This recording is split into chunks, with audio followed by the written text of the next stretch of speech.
말씀은 창세기 12장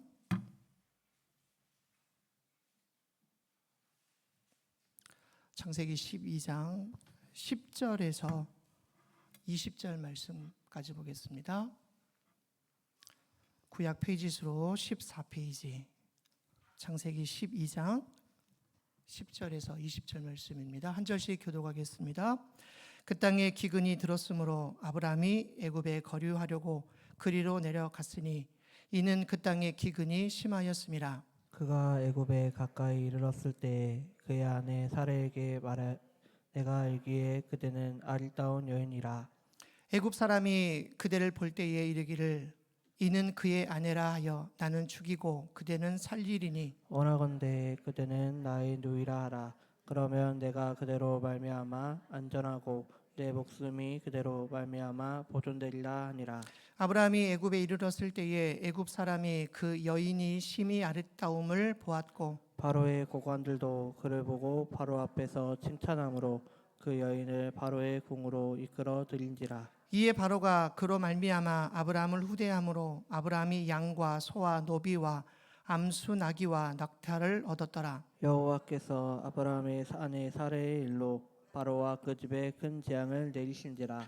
바로가 아브라함을 불러서 이르되 내가 어찌하여 나에게 이렇게 행하였느냐? 내가 어찌하여 그를 내 아내라고 내게 말하지 아니하였느냐? 내가 어찌 그를 누이라 하여 내가 그를 데려다가 아내를 삼게 하였느냐? 내 아내가 여기 있으니 이제 데려가라 하고. 20절은 함께 읽겠습니다. 바로가 사람들에게 그의 일을 명하매 그들이 그와 함께 그의 아내와 그의 모든 소유를 보내었더라. 아멘. 이 말씀은 살아계신 하나님의 말씀입니다. 우리 옆 사람과 함께 이렇게 인사했으면 좋겠습니다. 믿음의 자리를 지킵시다. 한 번 더 하겠습니다. 믿음의 자리를 지킵시다. 창세기 12장 10절에서 20절의 말씀을 가지고 믿음의 자리를 지킵시다라고 하는 제목의 말씀으로 말씀을 함께 생각해 보겠습니다. 아브라함은 하나님의 말씀에 순종했습니다. 1절 말씀에서 보는 것처럼 너는 너의 고향과 친척과 아버지의 집을 떠나 내가 내게 보여줄 땅으로 가라 라고 말씀하셨을 때에 지금까지 살아온 고향과 친척과 아버지의 집을 떠나 가나안을 향해서 가고 있는 아브라함의 모습을 봅니다. 지금까지 먹고 살아왔던 삶의 모든 근거 그리고 삶의 모든 수단들도 다 버렸습니다. 자신을 지켜주고 삶의 터전이 되었던 모든 사회 보호막으로부터 그는 벗어났지요. 그리고 마침내 지난주에 보셨던 것처럼 가나안의 세겜 땅 모래 상수리 나무 아래에 이르게 되고 여호와 이름을 불렀고 여호와께 제단을 쌓고 여호와 이름을 불렀다라고 성경은 기록을 하고 있습니다. 그러나 하나님께서 주신 약속의 땅에도 기근이 온다라는 것을 우리는 성경을 통해서 배우게 됩니다. 김서택 목사님의 도서 중에 창세기 강해를 한 책 중에 이런 책이 있어요. 약속의 땅에도 기근이 오는가? 여러분, 하나님께서 우리에게 주신 약속의 땅에도 기근은 옵니다. 가뭄도 오고요. 또 우리의 인생이 사막을 지나는 것과 같은 그런 삶이 우리들 가운데 있음을 봅니다. 아브라함이 하나님께서 말씀하신 그 약속을 따라 가나안에 도착을 하고 또 이제 세겜 땅 마무리 상수리 나무 아래에서 남방으로 옮겨갈 때에 오늘 성경에 보니까 그 땅에 기근이 들었다라고 이야기하고 있죠. 그곳은 장밋빛 낙원이 아니었음을 봅니다. 기대했던 것만큼 황홀한 장소도 아니었고 오히려 사람이 살 수 없는 기근의 땅이었음을 우리는 본문의 말씀을 통해서 볼 수가 있습니다. 하나님 말씀 하나만 믿고 약속의 땅이라고 해서 그는 수천 킬로미터를 걸어왔습니다.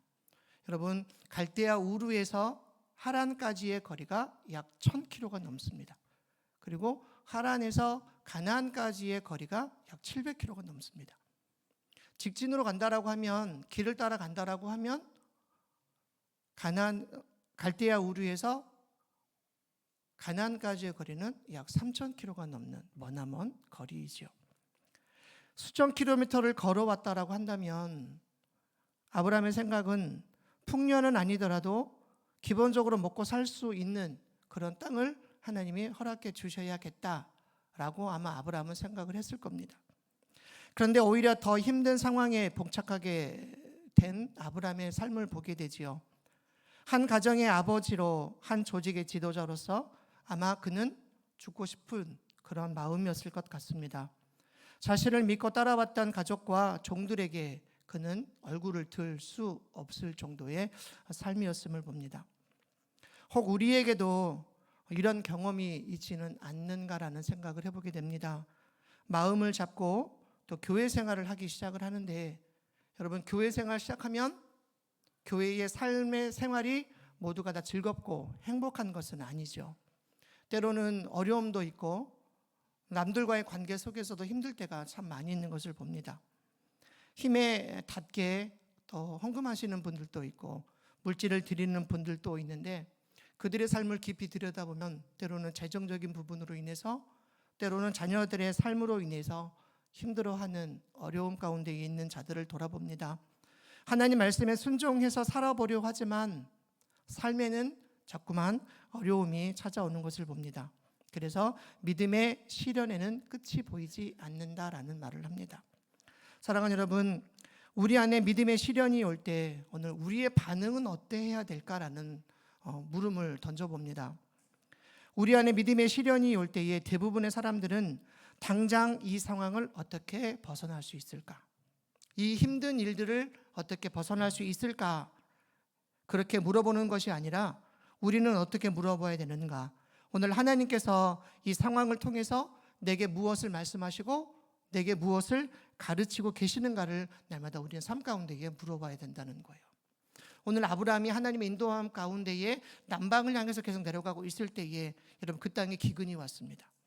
풍년은 아니더라도 그의 삶을 윤택해야 할 그런 삶이었지만 그의 상황은 더욱더 힘들고 어려움 가운데에 빠져갔다는 거죠.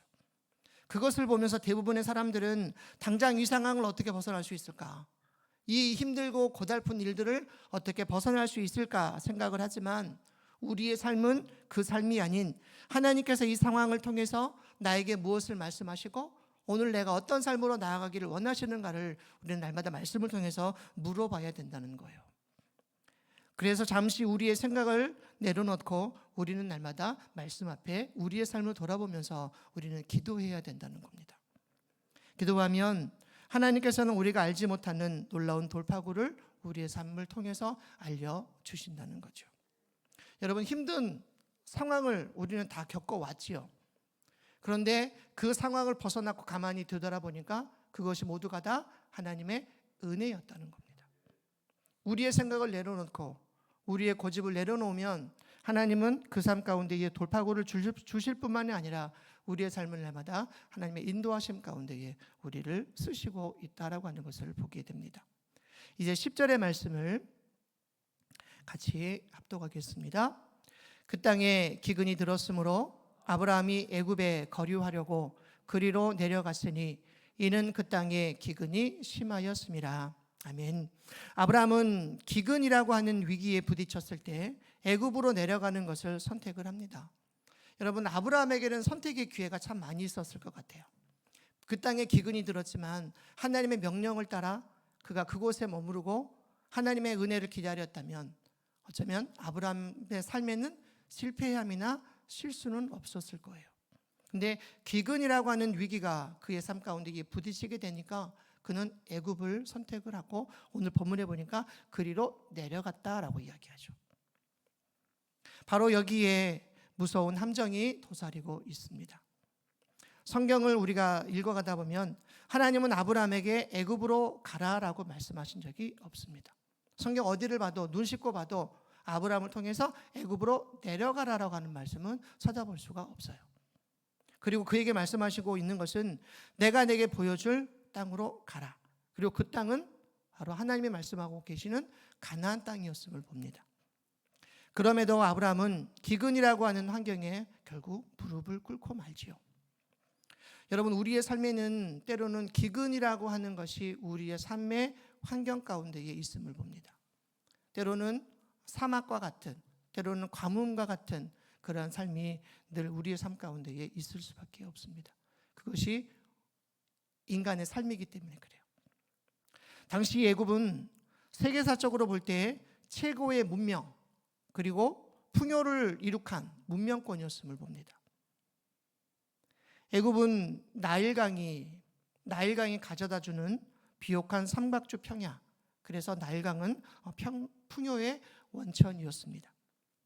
아브라함은 어쩌면 이 재난 앞에서 가나안에서의 사역을 실패로 규정했을 수도 있어요. 하나님이 나를 인도해서 가나안에 보내셨지만 이 가나안의 사역은 실패였다, 이렇게 생각했을 수 있습니다. 그래서 그 실패를 규정짓고 이제 모든 것을 포기한 채 이제는 편안한 삶을 살고 싶은 나머지 그는 애굽으로 내려가고 있습니다. 잠시 쉬면서 새로운 기회를 찾고자 했는지도 모릅니다. 그래서 그는 하나님이 말씀하신 가나안에서 머무는 삶이 아닌 그는 애굽으로 내려가고 있지요. 여러분, 성경을 우리가 읽어가다 보면 하나님이 말씀하신 곳이 있고요, 우리의 인생이 내려가고 있는 그런 인생이 있습니다. 예를 들면 신약에서 한 장사꾼이 여리고로 내려가다가 누굴 만납니까? 강도를 만나게 되죠.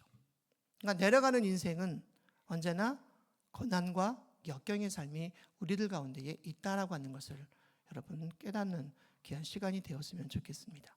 그래서 믿음의 자리를 지키는 것, 믿음의 자리에서 내려오게 되면 그때부터는 힘들고 때로는 고난과 아픔의 삶이 우리들 가운데에 있음을 봅니다. 그래서 내려가는 인생이 아닌, 그리고 믿음의 자리를 지키는 삶이 우리들 가운데에 있어야 합니다. 아브라함은 기근이 왔을 때 그는 애굽으로 내려가지요. 그리고 내려감과 동시에 그의 삶은 실패였고 그의 삶은 실수였음을 봅니다. 이제 믿음의 자리를 떠난 자리에 아브라함의 삶 가운데에 찾아온 것이 무엇인지를 11절에서 16절의 말씀까지 한 절씩 교독하시면서 믿음의 자리를 떠날 때에 우리의 삶 가운데 찾아오는 것이 무엇인지를 살펴보겠습니다. 11절에서 16절 말씀 한 절씩 교독합니다. 그가 애굽에 가까이 이르렀을 때에 그의 아내 사레에게 말하되 내가 알기에 그대는 아리따운 여인이라. 애국 사람이 그들을 볼 때 이르기를 이는 그의 아내라 하여 나는 죽이고 그대는 살리리니 원하건대 그대는 나의 누이라 하라. 그러면 내가 그대로 말미암아 안전하고 내 목숨이 그대로 말미암아 보존되리라 하니라.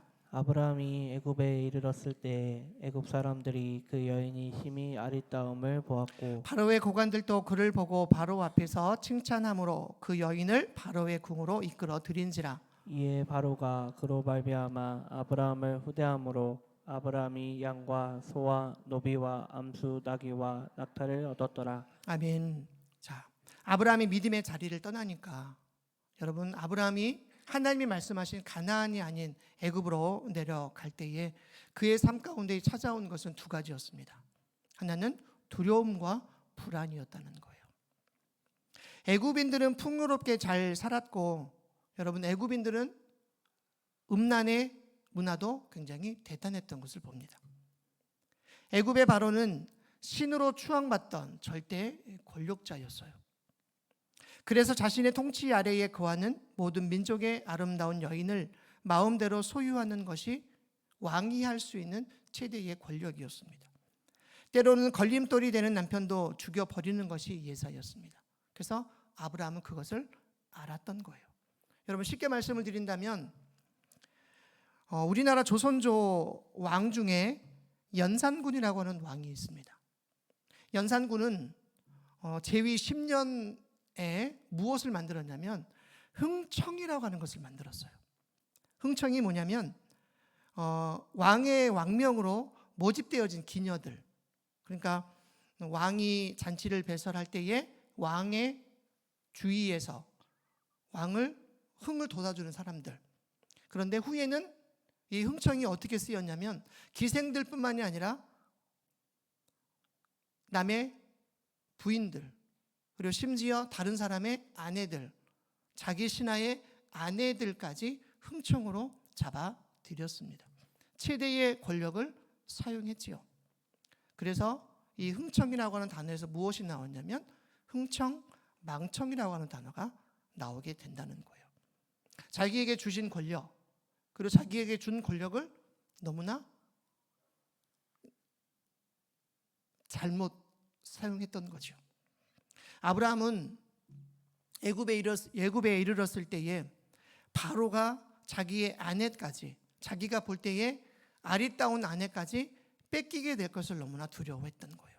그리고 그것이 그 마음 가운데에 불안으로 찾아오고 두려움으로 찾아오니까 여러분 결국은 그의 삶이 거짓으로 표기가 되어지는 그런 삶을 보게 된다는 거죠. 아까 찬양을 드리면서 우리 안에 하나님이 정결한 영을 날마다 우리에게 부어주시고 정직한 영을 날마다 우리 삶 가운데에 부어달라, 우리가 그렇게 고백을 드렸지만 여러분 실제 우리의 삶을 깊이 들여다보면 우리 안에 정결한 모습보다는, 정직한 모습보다는 때로는 불안과 염려의 삶으로 인해서 정직하지 못하게 살아가는 모습들이 우리들 가운데 많이 있지요. 정결한 영을 가지고 살아가기보다는 여전히 불안과 여전히 두려움의 삶이 우리들 가운데에 엄습해 있음을 봅니다. 자, 사레의 나이를 한번 볼까요? 이때 사레의 나이는 65세지요. 그러니까 아브라함이 하란을 떠날 때의 나이가 75세였으니까 사레의 나이는 65세로 봅니다. 90세에 아이를 출산하고 127세에 죽었다라고 하는 사실로 미루어 볼 때 중년의 여인이 가질 수 있는 미모를 사라는 소유하고 있었다라는 거예요. 그러니까 아브라함이 보니까 자기의 아내가 65세이지만 굉장히 아리따운 거였어요. 그의 미모로 인해서 아내를 뺏길 뿐만이 아니라 자기 역시 자기의 목숨까지 빼앗길 것을 그는 두려워했음을 봅니다. 애굽인들은 검은색에 가까웠습니다. 피부가. 근데 사레는 함의 후손이었기 때문에 그 피부가 옅은 갈색 피부를 가진, 그래서 갈색을 가진, 그러니까 우리와 같은 우리의 피부색이 외국인들에게는, 미국이나 외국인들에게는 굉장히 우리가 호감의 대상이지요. 외국인들은 동양인을 굉장히 좋아합니다. 그 중에 하나가 쌍꺼풀이 없는 무쌍을 굉장히 좋아한다고 하더라고요. 반대로 우리는 외국인들을 선호하지요. 한 걸음 더 나아가 내 아내를 빼앗아 가려면 나를 죽이겠지라고 하는 극단적인 생각까지 하게 되었다는 거예요. 결국 불길한 생각, 불길한 상상력이 그를 지배하니까 그는 두려움과 그는 불안과 염려 가운데에 살아가고 있는 아브라함의 삶을 보게 되죠. 자, 또 하나 믿음의 자리를 떠난 자리에 찾아오는 것은 인간의 연약함입니다. 오늘 본문 11절부터 13절까지의 말씀을 보면 나라고 하는 단어가 굉장히 많이 나와요. 반대로 12장 2절부터 3절까지 보면 하나님이 주어로 내가 너에게 복을 주겠다라고 사용하고 있지만 11절부터 13절에서는 내가, 아브라함이 너로 인해 죽을 목숨, 이렇게 생각을 하고 있는 거예요. 그러니까 하나님의 주어가 아닌 바로 내가 주어가 되니까 그때부터는 인간의 연약한 생각이 삶 가운데에 드러나고 있다는 것을 봅니다. 아브라함은 한번 약속의 땅을 떠나 두려움에 사로잡히기 시작하자 그는 하나님 앞에 기도하고 하나님을 신뢰하기보다는 자기 나름의 계략을 짜기 시작을 하죠. 그것도 아주 교활한 사기극이었습니다. 아내를 빼앗길진정 나의 목숨만은 구해야겠다. 이것이 아브라함의 생각이었다는 겁니다. 사랑하는 여러분, 우리는 과연 어떨까요?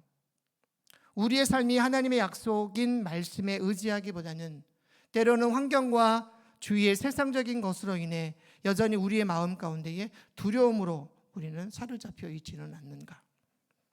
기도하면서 하나님의 방법과 하나님의 진실하심을 구하기보다는 내 생각이 앞서고 내 고집이 앞서고 있는 그런 삶을 우리는 살아가고 있다는 말입니다.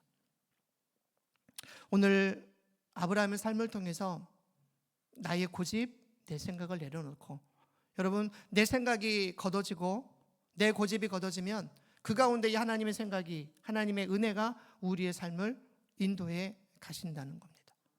사랑하는 여러분, 이런 하나님의 은혜가 우리의 삶 가운데에 가득 넘쳐나는 삶을 살아가실 수 있기를 바랍니다. 이제 17절에서 20절의 말씀을 한 절씩 교독하겠습니다. 여호와께서 아브라함의 아내 사레의 일로 바로와 그 집에 큰 재앙을 내리신지라. 바로가 아브라함을 불러서 이르되 내가 어찌하여 나에게 이렇게 행하였느냐 내가 어찌하여 그를 내 아내라고 내게 말하지 아니하였느냐 내가 어찌 그를 누이라 하여 내가 그를 데려다가 아내를 삼게 하였느냐. 내 아내가 여기 있으니 이제 데려가라 하고. 바로가 사람들에게 그 일을 명하매 그들이 그와 함께 그의 아내와 그의 모든 소유를 보내었더라. 아멘. 당시 최고 통수권자에게 아내를 빼앗기게 되는 순간 아마 아브라함의 눈앞은 캄캄했을 겁니다. 아내와 어떤 사기극과 같은 그런 이야기를 전개하고 있지만 막상 아브라함이 아내를 빼앗기게 되자 아브라함의 눈앞은 캄캄해졌고 어떤 수로 파라오에게서 아내를 돌려받을 수 있을까? 여전히 그의 마음에는 두려움과 불안, 그리고 어떻게 하면 자기의 수로 자기 아내를 구할 수 있을까? 그렇게 생각하지만 여러분, 오늘 본문에서 보면 하나님께서는 아브라함으로 하여금 다시 약속의 길을 걸어갈 수 있도록 하나님은 바로를 통해서 역사하고 있는 하나님의 일하심을 보게 됩니다. 하나님께서 아브라함을 통해 이미 약속하신 하나님의 약속이 있기 때문입니다. 이것이 하나님의 신실하심입니다. 사랑하는 여러분, 언제나 하나님은 신실하신 분이셔요. 늘 우리의 삶은 아까 말씀드린 것처럼 찬양의 가사처럼 정결한 영 주시고 정직한 영을 날마다 우리들 가운데에 새롭게 해주십시오라고 고백하지만 때로는 우리의 삶이 거짓으로 포장되어진 그런 모습들이 우리들에게는 많이 있습니다. 그럼에도 하나님은 언제나 신실하시고 언제나 함께 하시는, 언제나 변함없으신 그 하나님이 날마다 우리의 삶을 찾아오신다는 겁니다. 하나님께서는 기근과 고통을 통해 저와 여러분들의 믿음을 보기를 원하시고 이런 고난과 기근을 이길 수 있는 강한 믿음의 사람으로 날마다 우리의 삶을 연단시키고 있습니다. 하나님, 왜 복을 주시지 않습니까? 내가 하나님의 은혜 가운데, 하나님의 말씀 가운데에 이곳에 왔는데 이곳에 기근이 있고 또 이 기근으로 인해 내 아내가 뺏길 그런 처지에 있습니다 라고 말하지 말고, 여러분, 우리는 견디고 기다리면 신실하시고 약속을 지키시는 하나님께서 반드시 우리의 삶에 오셔서 우리의 기도를 응답해 주실 줄 믿습니다. 아브라함의 실수와 아브라함의 실패를 보지만 언제나 하나님은 변함없으시고 언제나 신실하신 하나님께서 그의 삶을 지키실 뿐만이 아니라 그의 아내를 그리고 그에게 많은 소유를 하나님은 아브라함의 삶 가운데에 부어주셨던 것을 보게 됩니다.